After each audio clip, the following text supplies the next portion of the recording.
This is a story about family bonds, change, and growth. Within it, you'll discover pivotal moments and difficult decisions that shape the destinies of the characters. The relationships between a father and his twins, along with the sudden appearance of a new figure, turn their world upside down. Immerse yourself in their emotions, explore complex relationships, and uncover new perspectives in this captivating tale. Janet and I were married for 12 years. We've loved each other since we were 10 years old. I was never interested in college, so I got an entry-level job at Desmond Engineering as a draftsman straight out of high school. A year later, Janet and I got married, and the following year, we became the proud parents of twin girls, Bethany and Brittany. Things were tough for the first few years, but we watched our pennies, and things seemed to work out. I was still a draftsman, but I was a few grades higher than when I started. Money was better but still tight. We managed to save enough money to buy a small house, and we had 2 nice cars. They weren't new, but they weren't old-fashioned either. Janet always wanted to be a housewife, so she never worked. We didn't need any extra money, so that was fine with me. We were both healthy and in good shape. Janet was a little stockier than when we got married, but not by much. She was just over 5 feet tall and had dark brown hair with bangs. She looked like a little Marie Osmond. I haven't changed at all. I played right tackle on the high school football team, so I wasn't small, but I wasn't flabby either. Billy Martin moved to Reading from Lancaster about a year ago and took a job with Desmond Engineering as a surveyor. Billy and I played football against each other and immediately became friends. He also married his high school sweetheart, a redhead named Sarah. Sarah and Janet became instant friends. They didn't have children yet, but they were ideal buddies. When we weren't at work, Billy and I enjoyed each other's company. It was a pleasant breakaway from our wives. Of course, Janet and Sarah did the same. They went shopping together, went to parties and club meetings, and Billy and I watched the girls on TV. Sarah also took a job as a secretary at Gilbert Engineering, located just outside the city. I started noticing some things about 6 months ago. Previously, the PTA meeting was held once a month, but now it is once a week. Sarah didn't have children, but she always went to see Janet. The frequency of Tupperware and Magic Chef parties seemed to increase every month, but they never bought anything. They joined a book club, but they never seemed to find time to read. On weekends, they spent hours shopping but bought very little. Janet's collection of fashionable lingerie seemed to be growing, but I never got to enjoy any of it. It started eating at me. I never mentioned anything to Billy because he didn't seem to care. I didn't want to cause problems. About an hour after I put the girls to bed, Janet came home from some kind of basket party. She took a shower before Sarah picked her up and took another as soon as she got home. This seemed strange to me. While she was in the shower, I quickly checked the basket and found a set of black lace lingerie. Who would wear black lace lingerie to a basket party? I'm not in the habit of checking my wife's panties, but I did tonight, and I found that they were wet and sticky. I put them in my pocket.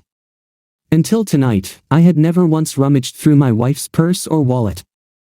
The only thing I was really interested in was her cell phone. Apparently, she was pretty sure I wouldn't spy because she hadn't deleted a single call in the last week. The majority of calls were addressed to Sarah, but a large number of incoming and outgoing calls were addressed to KC, KH, and KW. Of course, I had no idea who they were, but I quickly realized that the C stood for cell, that H stood for home, and that W probably stood for work. I checked her address book, and Sarah also had 3 numbers listed: Sarah's cell, Sarah's home, and Sarah's work. I was amazed at how well organized my wife's phone was. I looked at Sarah's work number and noticed that it had an extension. I looked at KW's number, and it was the same number as Sarah's but with a different extension. It wasn't hard to guess that Janet was calling and receiving calls from someone who worked with Sarah. It was also easy to guess that Sarah must have been the one who introduced Janet to the mysterious company. Gilbert Engineering was now closed, so I took Janet's phone and called KW's number. "Hello, you've reached Ken Sanders' desk. I'm not at the desk right now, but if you leave your name and phone number, I will contact you as soon as I can." I hung up immediately after the signal. It was too easy. "John, are you going to bed?" Janet simply poked her head around the doorway. "I'm almost finished with this book. I'll get up as soon as I finish it. If I don't fall asleep on the sofa, of course." I had every intention of sleeping on the couch. It was a restless night. I kept trying to figure out what I did wrong or what I could have done differently. It was a terrible waste of time and mental effort. Every time I redirected my thoughts to what I should do, they kept coming back to what I should do. I kept looking at the clock, and it didn't move. All I knew for sure was that I was not going to take any blame for what happened or what was going to happen. I woke up to the sounds of my two little angels cooking breakfast. Janet encouraged them to take care of themselves rather than wait. It was a good idea, and it seemed to work. I was stretching and scratching myself when my wife entered the room. "You better hurry up, John, or you'll be late for work." "No problem, I'm not going to work today." "Why?" "You never miss work." "Too many personal problems." I yawned and trudged towards the bathroom. I needed a shower. Janet looked a little puzzled when I returned. The girls had already left for school. I took a cup of coffee and sat down at the table opposite my wife. She looked at me reluctantly, as if expecting something but not knowing what. "Tell me about your novel." I didn't want to beat around the bush, but I almost knew she wasn't going to just open up and bare her soul. "Be serious, John. Is that why you're moping? Do you really think I'm cheating on you?" "Yes, now tell me about your novel." "We've been married for 12 years, John. Why would you even think such a thing?" "Janet, I have work to do today, and I'm not going to sit here and play games with you. I'll ask you again, tell me about your novel." My loving wife let out an exasperated sigh and leaned towards me. "John, it's all in your head. There is no romance here." "Well, I'd like to thank you for your honesty, but I can't right now, can I?" She leaned back in her chair and sipped her coffee as if she had taken control of the situation. "Can you answer me a few simple questions?" "Questions?" "Yes, John, of course." "What would you like to know?" "Why do you go to PTA meetings every week, even though the PTA secretary says they only have monthly meetings, and you haven't been to one in 6 months?" "I do not understand what you're saying." She was a little less sassy. "You and Sarah go to non-existent PTA meetings every Tuesday. Why would you lie about something like that?" Janet pondered the question for a while and then found the answer. "I'm truly sorry, John. It's ladies' night at Rosie's Cantina on Tuesday, and Sarah and I are going for 2-for-1 margaritas. We didn't want you and Billy to think we were messing around, so we didn't tell you. It was a mistake, and I'm very sorry. From now on, we will inform." "Nice try, Janet. Of course, you know that I will check this. I'm sure Sarah will support you, but what about the people from Rosie's?" "John, you're getting more out of this. When you go to those little Tupperware parties and things like that, why do you take a shower before you leave and another when you get home?" She was in no hurry again. "A lot of women smoke at these parties. When I come home, I want to get rid of the smell from my hair. It's not a big deal, John. Why do you wear fancy underwear to go to these parties? You never wear sexy things for me unless it's a special night. Every evening you spend with these housewives, you wear your best. Why?" I don't have a good answer to this question. I just want to feel dressed up sometimes when I go out. Her lies began to irritate me. It's time to put an end to this. I was angry, and it was difficult to control. "These are the panties you wore last night. I threw them on the table when you came home. The crotch was wet and covered in something sticky. I know it's not mine. Don't try to tell me you have a yeast infection, or I swear I will hit you." Janet was squirming in her chair at this moment. She tried not to look at me. There didn't seem to be a quick answer. "Damn it, Janet, why did you come home with stained panties last night? I want an answer." "Stop it, John, just stop it. I can't stand it anymore. We've been married for 12 years. How can you treat me like this? The continuous stream of lies and constant denial finally got to me. With all the strength I could muster, I threw my half-filled coffee cup across the room, smashing the front of the microwave. This time there was no doubt that I had Janet's attention. I had never seen that expression on her face before because she had never seen me angry before. Leaning across the table, I looked directly at her and spoke louder than before, "Who the hell is Ken Sanders?" She got out of the chair and backed towards the sink, trying to get away from me. It's just a friend." She was scared to death when those words came out of her mouth. "You slept with him?" Yes, I slept with him." "You slept with him last night?" Yeah, I was asleep." "Stop it, John, please, stop this." I'm really sorry, just stop, please." She stood at the sink and babbled like crazy. I took a cup out of the cupboard and poured myself some fresh coffee. As I started to sit down, Janet's cell phone rang. Her eyes darted from me to the phone and back to me. "This is from Ken. I think we better answer." I pressed the speakerphone button and answered the call. "Good morning, sugar. I just came to work and saw that last night you tried to call me on my work number. Did you forget something at home?" Janet, or should I say, Sugar, seemed distressed. There was a moment of silence. "Janet, are you there? Is there something wrong?"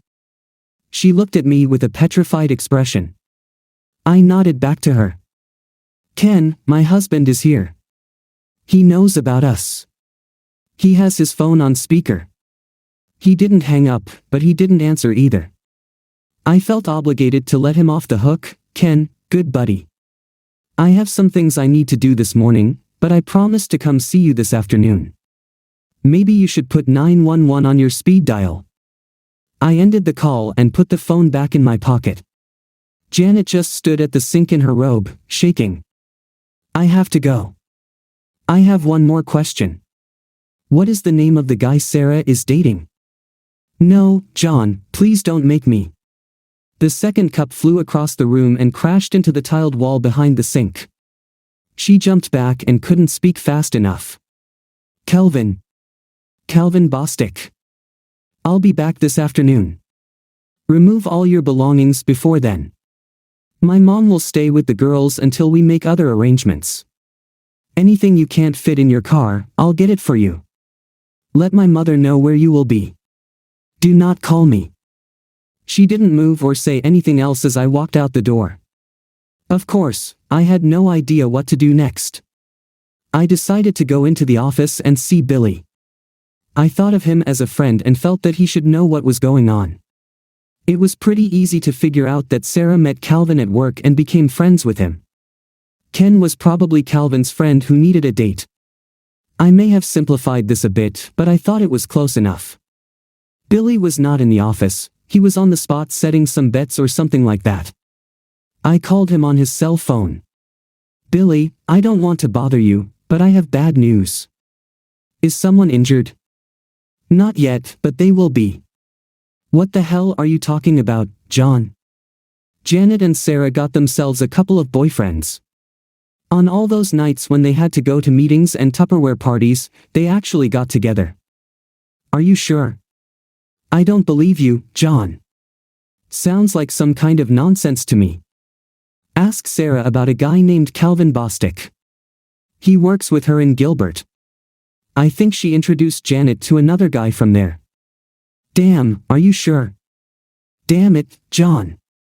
I know Calvin Bostic, we were in the same graduating class." "What about a guy named Ken Sanders?" "Yes, him too, tall skinny guy." "Billy, I believe Janet is going to warn Sarah as soon as she can. Janet gave me a whole lot of crap this morning before I pinned her down. I'm sure you'll get the same from Sarah."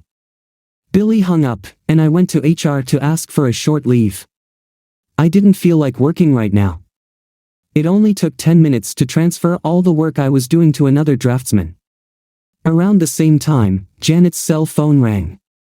Caller ID showed it was Sarah. "Janet, what the hell is going on? Billy just called me." He arrived at the office. I think someone said something to him. I didn't answer her. Janet, are you here? Now's not the best time to play hi, Sarah, this is John. I had to borrow Janet's cell phone this morning, mine was dead. What are you talking about, Sarah? What exactly did someone say to Billy? I couldn't help it. At that moment, I felt angry and disgusted. I'm so sorry, John. I thought I was calling Janet. I don't think you should bother her right now, she's very busy packing all her things. She doesn't have time to chat. What do you mean, pack her things? She's going back to live with her parents for a while. The pause on the other end of the line was funny. I smiled as I imagined all the scenarios running through Sarah's head. I think it would be more important for you to tell Calvin that Billy is on his way. He could probably use a head start. Oh God, no, this can't be true, no, she hung up. This woman's nerves. We only had one credit card, so canceling it was no problem. We also had an ATM/debit card, it took me 5 minutes to change the PIN number. I had no idea what to do with the checking account, so I just ignored it for now. In any case, I needed it to pay utilities and other bills. I just hoped Janet didn't take any receipts with her. The cell phone rang again, but this time it was my phone. Billy chased Calvin Bostic out of the Gilbert building and caught him in the parking lot. He was in jail and wanted me to tell his brother from Lancaster to come and post bail for him. I called his brother. There was nothing more I could do for Billy, so I went to Taco Bell. After lunch, I went to visit my mom and dad. I explained everything to them. Mom was more than willing to watch the girls for a while. She stayed with me during the week, and the twins stayed with them on the weekends. Now, it's time to visit Ken Sanders. The guys in Gilbert's drafting department were eager to tell me about Billy's visit that morning. The drafting department overlooks the parking lot, and they saw everything that happened. Billy caught Calvin before he could get to his BMW. He threw him over the hood of one of the cars and started smashing his face. The guards followed them and tried unsuccessfully to get Billy out. Finally, one of them hit Billy in the neck with a stun gun. He wasn't home yet when they put him in the police car. They had to take Calvin in an ambulance. One of the guys showed me the office where Ken Sanders worked. It was empty. Looks like old Ken quit suddenly this morning, one of them said. We walked past Sarah's desk. She wasn't there either, but it looked like she was still working there. 10 minutes later, I found out Ken's home address and headed to the parking lot. It was a small ranch with no garage. There was a white Lexus in the driveway with the trunk and back doors open. As I approached the door, Ken Sanders came out with an armful of clothes. He dropped everything and rushed back into the house as soon as he saw me. I tripped over the things he dropped and managed to see him exit out the back as I entered. I had to laugh at his reaction. Damn, I wasn't like Billy, I was a good guy. It looked like the kind of place that would be rented fully furnished, that's why he didn't have a truck. In another 10 minutes, he would have finished and left town.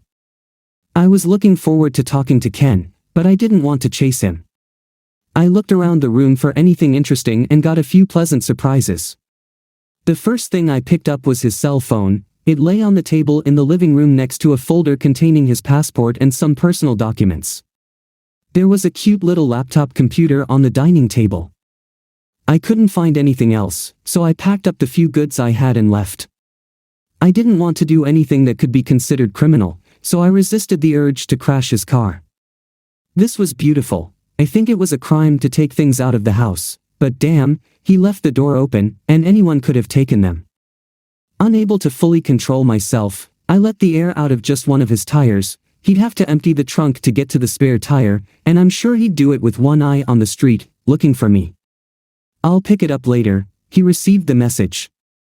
I went into the prison to see Billy. His brother was there, and they were busy with legal matters, so I just waved and smiled at him. He seemed to have everything under control. Mom was already at home, and dinner had begun. We talked for a bit, and then I took the things I bought from Ken into the office where I kept my computer and everything. Before I could take a closer look, Beth and Britt returned from school. I decided it would be best to tell them what was going on before they asked. I didn't have a chance.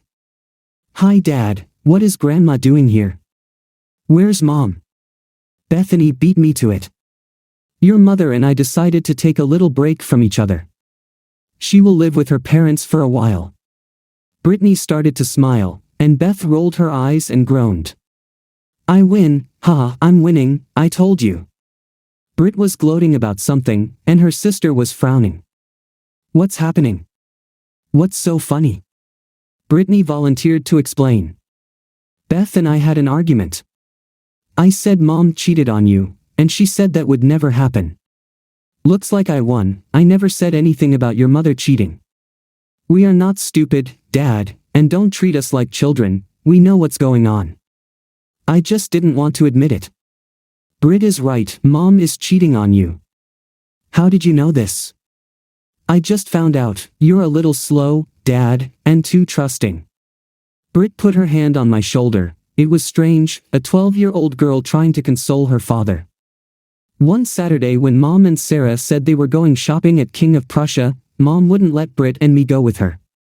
She said it was an adult shopping day and she would compensate us for it later.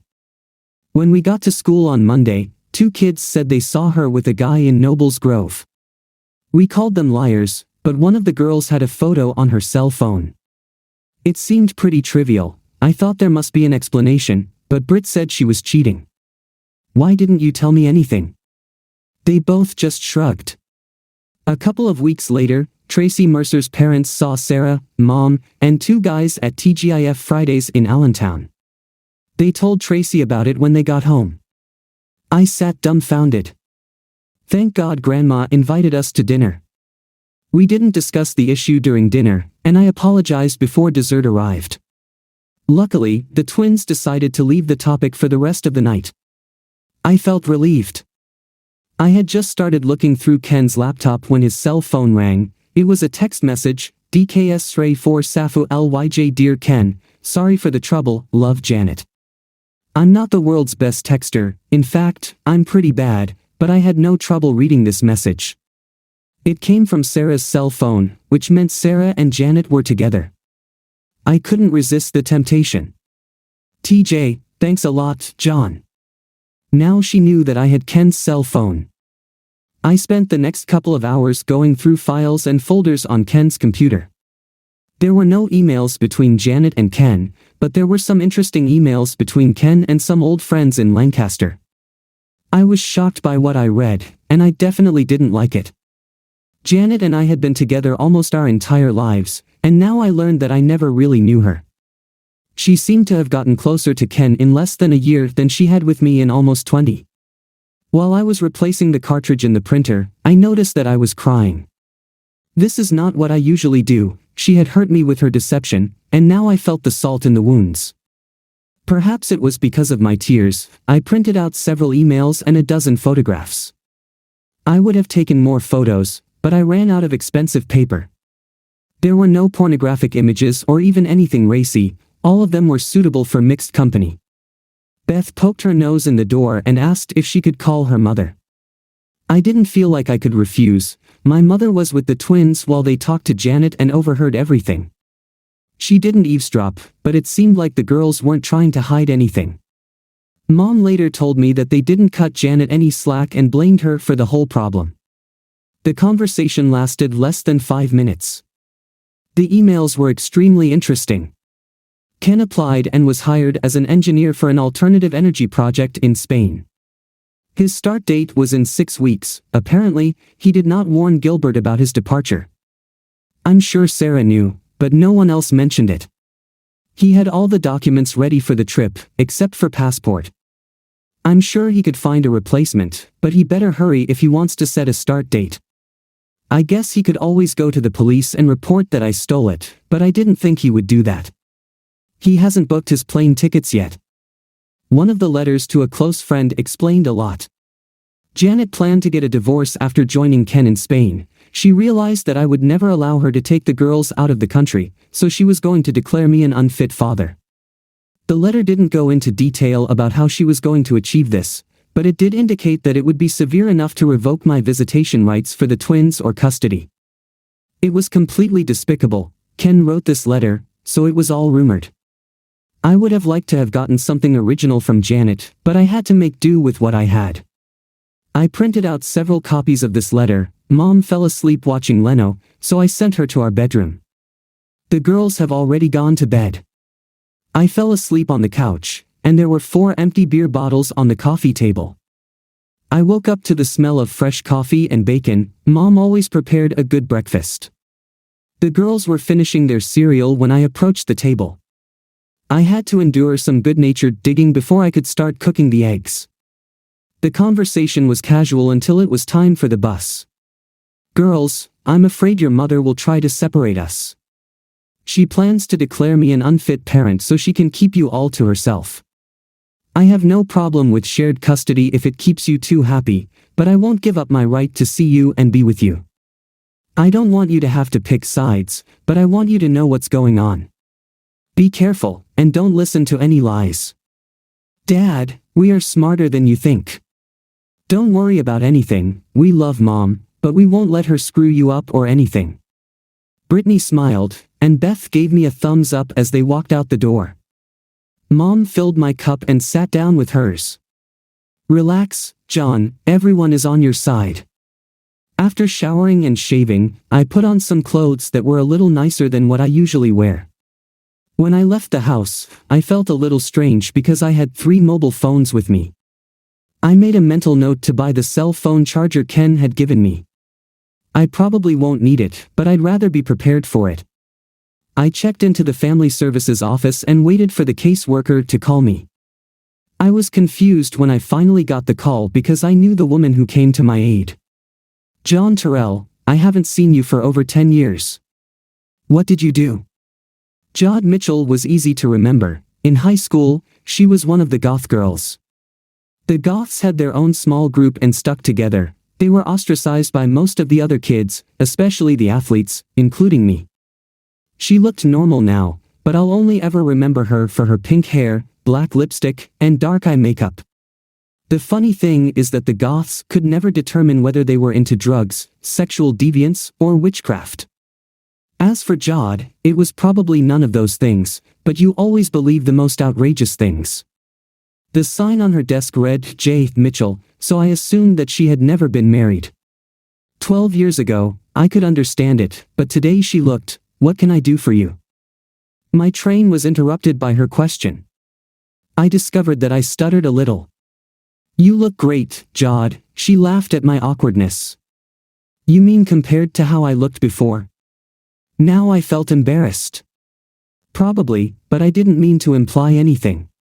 "Relax, John. I was halfway through college when I realized that I was smart enough to see the world as it was without a false facade. I've been what you would call normal for almost a decade now. I'm much more comfortable saying normal than before." "Damn it, but that sounds patronizing. You must excuse me." "Forget it. Why are you here?" "Before we begin, I need to ask you a question. Do you have a file or report on me, anything at all?" Her fingers danced across the keys like a pianist. "There's nothing here, John. You married Janet Wilcox, is that right?" "Yes, and there's nothing under her name either." "It sounds like you two are feeding your children rather than beating them. You have children, right?" "Yes, we have 12-year-old twin girls, Bethany and Brittany." "Fine. Now can we move on to the problem that brought you here?" "Jod, this is a little far-fetched, and I know it may seem hard to believe, but my wife is planning to leave me and wants to take the girls with her." "It's not hard to believe, John, we see this all the time. Shouldn't she have a reason to do something like that?" "Usually, when a mother comes to us, she has documents or something else to support the accusation. You just checked, and there's nothing there now, right?" "That's right, John, but how do I know that you're not setting me up because you did something, and she hasn't had a chance to report it yet? She may be obtaining medical information or police reports before coming to our office. Just because we don't show anything on our computer doesn't mean you didn't do anything you say." "I can't win." "No, I'm not saying that. Why do you think she's going to do something like that? I had no intention of showing anyone the email Ken sent, but now I felt I had no choice. I had to ask myself why I made copies if I wasn't going to give them to anyone. I handed one across Jod's desk. Where did you take it? I took it from a computer that I got illegally. I know it can't be used for any legal reason, but it's kind of proof of what's going on. The word conspiracy comes to mind, but I don't know the legal definition of that. I wanted to talk to you or anyone in this office because I didn't know what to do. I don't know how to protect myself and my daughters from something like this, and I can't afford a lawyer. Jod Mitchell relaxed in her chair. I looked at her and didn't blink. She rocked back and forth several times and leaned toward me. Can you come back tomorrow morning? Yes, fine. See you then. Can I keep this copy of the letter? I nodded. Yes, and turned to walk out the door. It was nice to see you, John, I smiled, and she smiled back. I forgot the goth girl and saw a new Jody. I didn't know any lawyers and didn't know anyone who knew lawyers, so I had to pick one from the phone book. I knew that she was planning to divorce me, but under the circumstances, things could change. I didn't want to take any risks. I wasn't sure what our financial picture would look like in the next few days or weeks, so I asked the lawyer to give me a price up front for the entire package and paid it in cash. I advised him to do it the fastest and easiest way he knows. If she wanted a house, she could have it because the property depreciated, it was worth less than the mortgage. I also insisted on joint custody of the twins at a minimum. I would take full custody if he could do it. I would pay child support but not alimony. Bill called me on the way to lunch. He needed housing, and I, of course, offered to shelter him. We met at Taco Bell for a gourmet lunch. When I approached, a stupid smile appeared on his face. I know you can't be that happy. What's happened? A friend of mine who works at Community General Hospital told me a little information about Calvin. Sarah went there to visit him, and while she was there, Calvin's wife came in with their 2 children. Sarah had no idea what she was playing. Things got so messy that hospital security had to escort Sarah out. I walked past Gilbert to talk to her, but she was no longer there, she was gone. I think she should be home by now, but I'm not sure. Why doesn't his wife live here with him? I don't know. Why doesn't he go home to his wife and kids on the weekends? I don't know that either. Honestly, I don't care. Billy took a week off from work to sort out his affairs. I didn't know where he would sleep since my mother also lived at home, but we decided that we would figure something out. He was going to his house to try and pick up some clothes and his personal belongings in case Sarah wasn't there. He decided he didn't want to talk to her anymore. I was on my way to see my insurance agent, but I didn't make it because my cell phone rang again. John, this is Cameron Wilcox. Can you come over for a while so we can try to figure things out? Janet is in complete despair, and her mother is not helping. Who will be there? The 3 of us and Janet's sister Carla.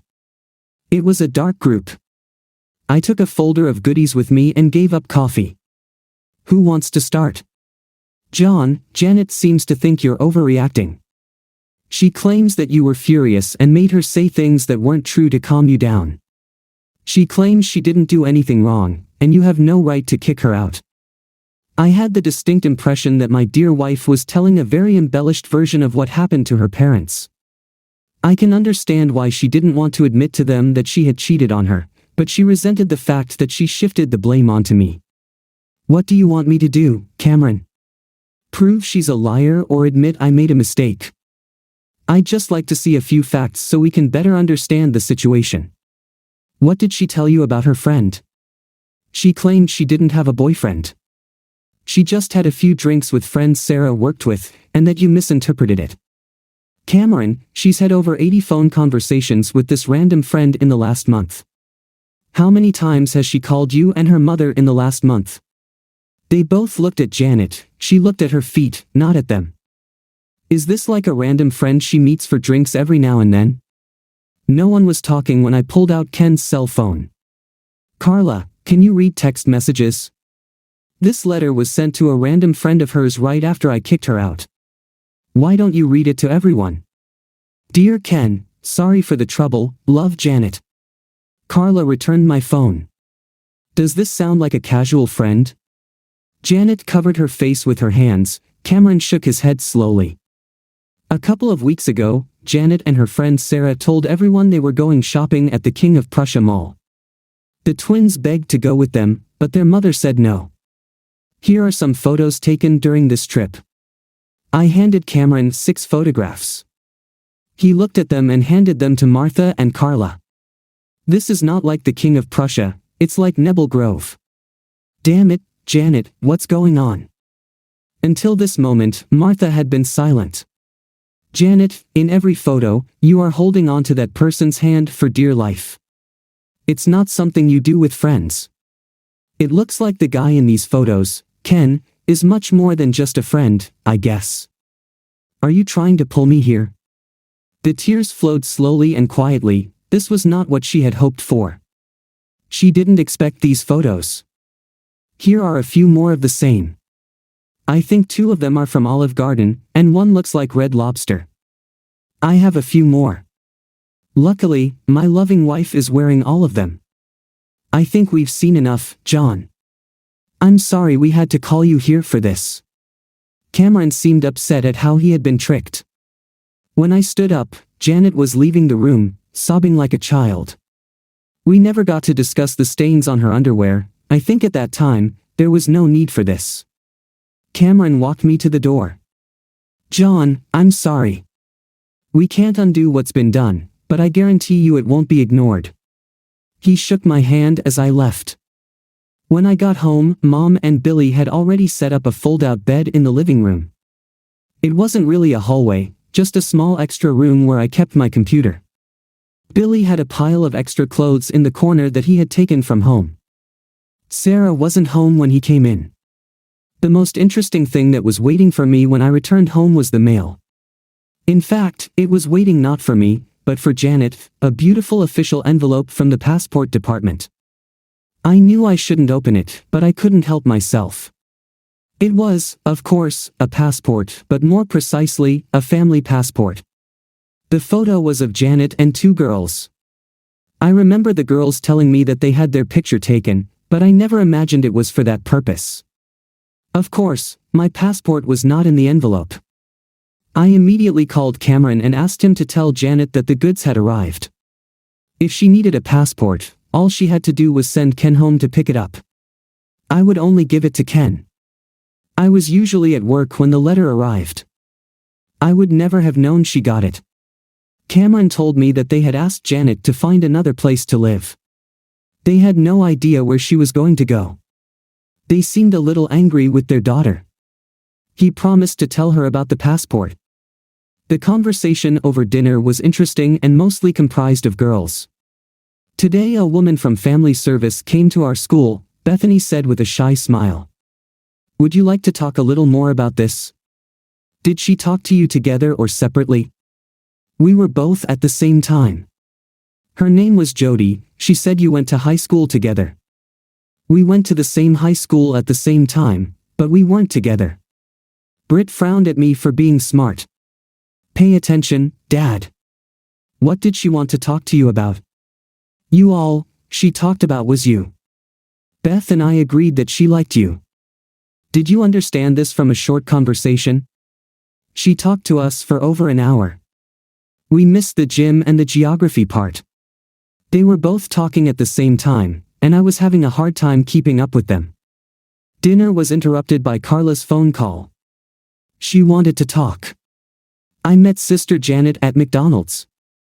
We took a corner with 2 very hot coffees. John, Janet asked me to try to explain what was going on. She couldn't do it herself. This may sound stupid, but if I have questions, how will you answer them? I don't think I can. All I can do is talk and you listen. I'm sure I'll mess something up anyway because most of it sounded like gibberish when she told it to me. You are setting me up so that you can tell me that you have no answers, only excuses and justifications. I always knew you were smart, John. Let's get this over with. I have other things to do. First of all, she blamed Sarah for everything. Sarah started cheating on Billy, and it sounded exciting and romantic. Janet said she had never had an exciting or romantic experience. All she ever had was you, loving and reliable. When Ken Sanders started at Gilbert, Sarah convinced Janet to join them for a drink and a bite to eat. While they were together, Sarah and Calvin often disappeared for a little lovemaking and left Janet and Ken alone. Eventually, they started messing around too, and soon it was a full affair.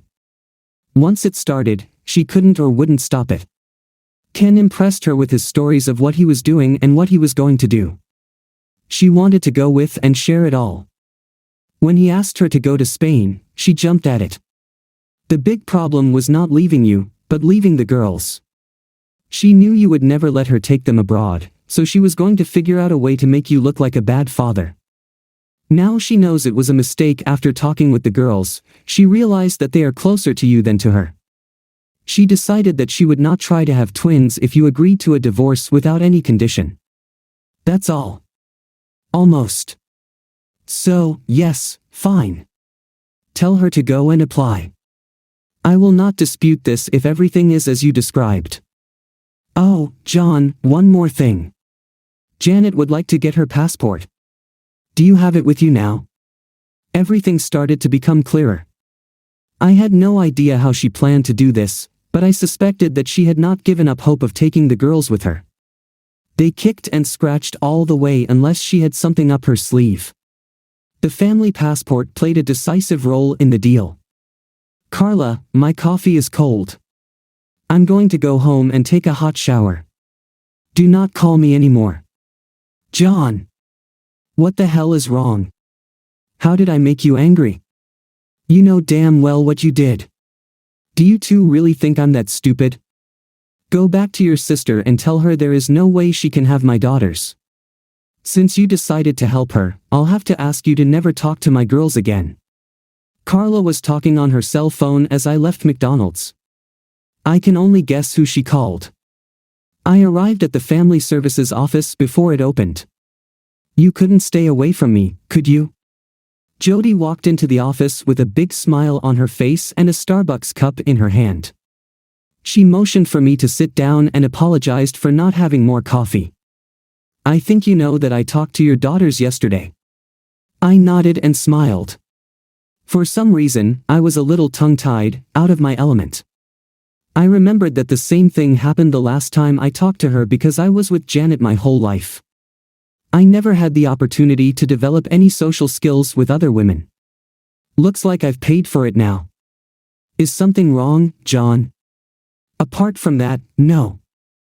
I wasn't trying to be smart, I just couldn't formulate the words. I'm so sorry, Jody. I think I'd better leave. I'm not aware of all this morning. I'll call you later. Before you go, I would like you to know that I am getting a restraining order against your wife. I can't stop her from seeing or being with the girls, but I can prevent her from taking them out of state or denying you access to them. It will be delivered to her before noon. This brought a big smile to my face, but I left the office anyway. I headed to the nearest Starbucks. This coffee definitely smelled good. Until today, everything was under control. Now I felt depressed and confused. I drove around for a bit and then headed home.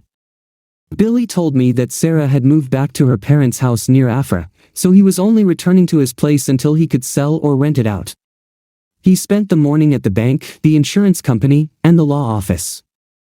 He wanted to try to get some money from Gilbert, but they didn't have a company policy against fraternization. His lawyer said it would be an uphill battle. He walked past the hospital and learned that Calvin was being discharged. His wife was filling out paperwork for her discharge when she saw Billy. Before he could leave, she cornered him and carefully explained that she was trying to get Calvin to drop the charges against him. He was very surprised when she thanked him for his help. Apparently, she had been trying to fix the situation with Calvin for several years without success. After Billy left, I just sat on the porch and drank beer. Mom brought me a meatloaf sandwich and sat with me for a while. She didn't say anything, but she drank the beer. She said that Dad would come for dinner and stay the night. When Jod Mitchell pulled up, Mom came into the house. Jod sat next to me but refused the cold beer I offered. We sat there for a few seconds before she spoke. I served Janet's papers about an hour ago. She was a very angry woman. By the way, she was staying with her sister. I finished the long neck that I was holding in my hand. I think it's good, but why do I feel so bad? In such cases, there is nothing good, John, just less bad.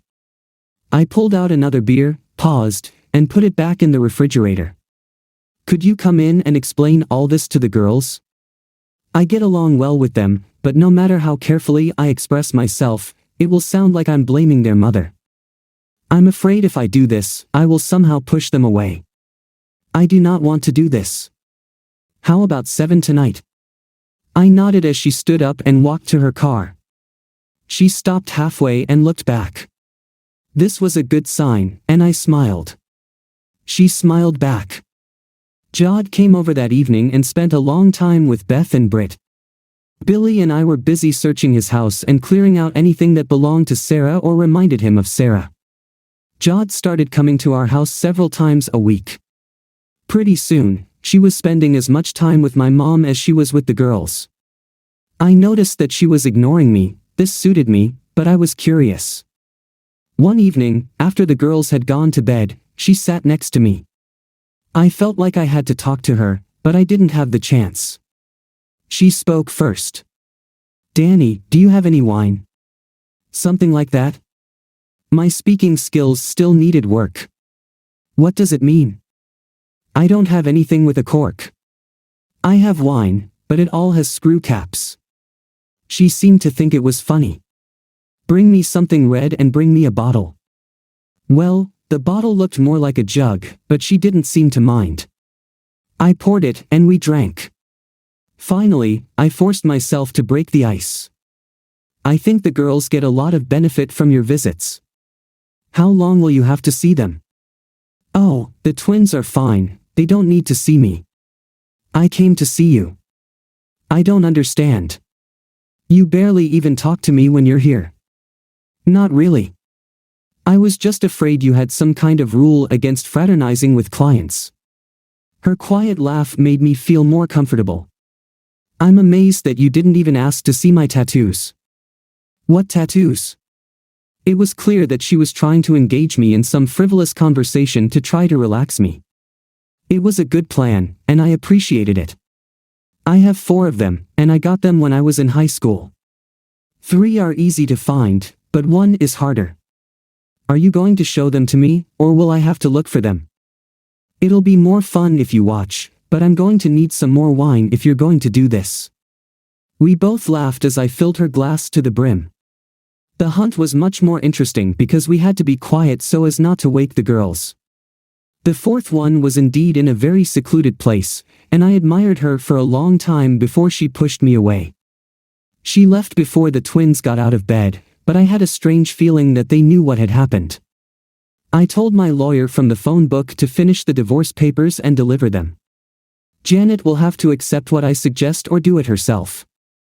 She was still living with Carlo when the papers were served. There was no answer, and they didn't even call me. Several more weeks passed. Things weren't going well for my father. Mom spent more time there than with me. Fortunately, school was just ending, and the girls moved in with her for the summer. By the end of the summer, Dad was transferred to a nursing home. Billy and I helped Mom prepare the family home for sale, and Mom moved back in with me. Jod visited the girls at their mother's all summer and spent 3 or 4 evenings a week with me. They went shopping and out to dinner together, and I was glad for the attention Brittany and Bethany were getting. At least I didn't envy them anymore. I was pretty sure they knew what was going on between Jod and me. Janet called the girls about once a week, but the conversations were always short and, according to her mother, seemed tense most of the time. The twins didn't even tell me she called. Billy's divorce from Sarah was finalized, but I had no idea what my status was. He also decided he wanted to start his own surveying business and asked me to come with him. I didn't have enough money to contribute until my mom came to the rescue. When she and her father ran out of money, Medicare picked up his expenses. Instead of watching it all disappear, she thought I should use it for the business. I believe she also thought of it as an investment in her future. 3 months later, Billy and I had our own small surveying business. Fortunately, my drawing skills developed into drawing stories. About a week into the new semester, the twins were visited by their mother. They thought they were going to the guidance office to see someone, and they were both disappointed to see Janet. They tried their best to be polite and respectful to her, but they still couldn't. She told them she loved them both and was sorry things turned out the way they did. She was going to Spain to see the windmills and would send them some postcards. She promised to call them every year on their birthday and send them amazing Christmas gifts. They said she cried when she left. Janet never called me to tell me she was leaving, but the next week her parents showed up at the house. They apologized again for what Janet did but made no attempt to defend her or justify her actions. Brittany and Bethany were their only grandchildren, and they wanted to be able to see them. I had no problem with their request. They said Carla was too ashamed to come to me. She was torn between her sister and her parents. 2 months later, my divorce was final. Jod and I went to Red Lobster to celebrate. It was a rare evening without girls. They didn't seem to mind. In fact, I think they were in some ways happy. We spent the night at a local Holiday Inn. The twins were delighted when I returned home at 10 o'clock the next morning. They didn't say anything, but they smiled from ear to ear all day. A year later, things were going great, but unfortunately, Dad passed away. Mom expressed interest in moving to Florida with her sister but did not want to leave the girls. The twins felt that their grandmother had to leave. They carefully explained to me that Jod could take her place. Even though she couldn't cook as well as my mother, they also insisted that they were old enough to live in separate rooms. It was an obvious and good plan. The girls received birthday cards from their mother, but there was no phone call. She also sent many cards. All the postcards showed Spanish windmills. I wasn't sure what that meant. She sent them 2 fashionable embroidered dresses for Christmas but didn't expect young girls entering their teens to experience a growth spurt. None of them seemed disappointed that the dresses were too small. Gilbert Engineering became our largest client. Billy was pleased to learn that Calvin was now teaching electronics at Lebanon County Vocational School, which was a big downgrade from his previous position. He was no longer married. Sarah remarried and moved to California. Ken Sanders didn't last 6 months at his new job. He was now working in the States, but no one seemed to know where. Billy contacted his high school's alumni association to see if he could figure it out. My best friend always thought I got away with Ken too easily. The strange thing was that the girls still received postcards with pictures of windmills. There was never any information on the cards, just general sentiments. Cameron told me that Janet called them several times. She worked at a travel agency in Barcelona.